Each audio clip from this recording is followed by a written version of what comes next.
CBS 라디오 김현정의 뉴스 쇼. 우리 결혼해요. 모바일 청첩장이 도착했습니다. 또는 모바일 돌잔치 초대장을 보내드렸습니다. 참석해 주시기 바랍니다. 청취자 여러분, 혹시 어제 오늘새 이런 문자 메시지 받으신 적 있으신가요? 만약 받으셨다면 메시지 안에 첨부된 인터넷 주소를 절대 클릭하지 마시기 바랍니다. 클릭하는 순간 개인 금융 정보가 빠져나가는 이른바 스미싱 피해 사례가 속출하고 있기 때문인데요. 날이 갈수록 스마트폰 해킹 수법이 진화되고 있어서 많이들 불안하실 것 같습니다. 그렇다면 범죄 수법은 어떤 것이고 또 어떻게 하면 예방할 수 있는지 직접 수사 중인 경찰을 연결해서 알아보겠습니다. 경찰청 사이버 테러 대응센터의 이병귀 사이버 기획수사팀장이 전화 연결돼 있습니다. 이병귀 팀장님, 안녕하세요. 네, 안녕하세요. 사실 저는 아직 이런 문자를 받지는 않았습니다. 하지만 궁금하고 무엇보다 좀 불안합니다. 어떤 방식으로 개인 정보를 빼나간다는 것인지 설명해 주시겠어요? 일단 그 돌잔치라든지 청첩장에 초대장을 이렇게 보내는 방식으로 해가지고 그 링크가 포함된 주소를 발송을 합니다. 그래서 그 링크를 클릭하게 되면 악성 코드가 삽입된 악성 앱이 설치가 돼서 개인 정보라든지 중요한 정보들이 빠져나가게 되는 겁니다. 네. 개인 정보라는 것을 어떤 걸 말하는 건가요? 개인 정보 같은 경우는 스마트폰에 저장되어 있는 문자 메시지라든지, 네. 그다음에 이제 사진 정보, 뭐 여러 가지 정보가 이제 빠져나갈 수가 있는 거죠. 네. 그런데 이제 가장 큰 걱정은 이제 금융 정보와 관련된 부분이 빠져나간다라는 것 텐데 그 앱을 깔자마자 저절로 빠져나가는 겁니까?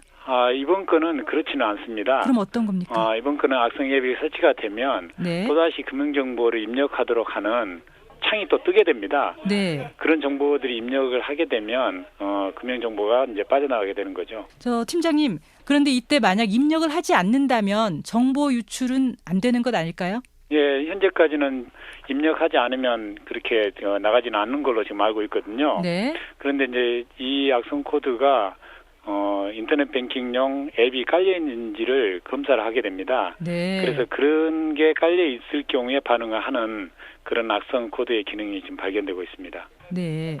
그런데 문제는 이게 동일한 문자를 다른 사람에게도 자동적으로 보낸다 이러더라고요. 그렇습니까? 예, 이번 스미싱 사건의 특징은 네. 그 스마트폰에 저장되어 있는 지인들의 그 목록을 참조를 해가지고 그 사람들한테까지 이렇게 자동으로 똑같은 문자 메시지를 보내게 됩니다. 네. 그래서 아는 사람한테 왔기 때문에 그런 그 악성 코드가 포함되어 있는 링크를 클릭하게 되는 거죠. 네. 자, 그런데 이제 소액 결제로 돈을 빼내가는 수법이 그동안의 그 대부분의 스미싱 범죄의 유형이었습니다. 그런데 이번 케이스는 기존의 스미싱 수법과는 좀 다르다고 하는데요. 어떤 점에서 특히 다른 건가요? 이번 건은 그런 문자 메시지의 민증번호를 탈취해가는 그런 기능은 현재까지 발견이 되지 않고요. 네. 금융정보를 입력을 요구하는, 그러니까 나중에 더 큰 이제 금융 관련된 범행을 하기 위해서 정보를 수집하는 그런 행위를 지금 하고 있는 것으로 예상이 됩니다. 네. 돌잔치 또는 청첩장 형식으로 스미싱 범죄를 저지른 것은 이번이 처음 아닌가요? 그동안에도 청첩장을 이용한 스미싱도 발생을 했었는데, 이번 건은 이제 특히 이제 주소록을 참조해가지고 마치 아는 사람이 보낸 것처럼 이렇게 네. 보내서 이걸 클릭했던 사람들이 많았던 걸로 보입니다. 네. 그렇다면 과연 이런 범죄 누가 저지른 건가요? 현재 시점에서 뭐 범인을 단정하기는 상당히 좀 어려워 보이고요. 네. 일단은 이제 악성 코드를 제작을 해가지고 그거를 해외 서버를 통해서 정보를 수집할 수 있는 정도의 기술력이 있는 범인으로 이렇게 추정을 하고 있고요. 네. 제가 지금 현재 그런 부분을 주안점을 두고 수사를 진행하고 있습니다. 네.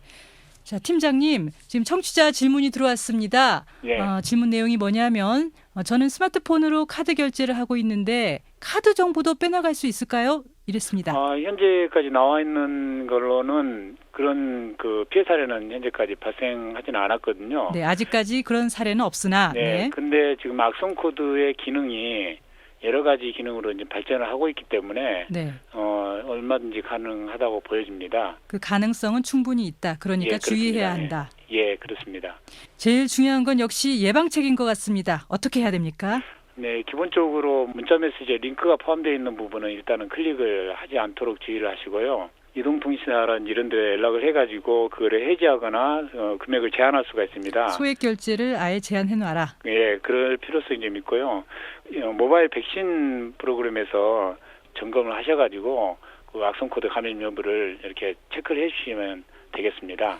예. 하지만 어떻게 하다 보니 정말 어쩔 수 없이 악성 앱이 깔렸다면 그러면 어떻게 해야 되나요?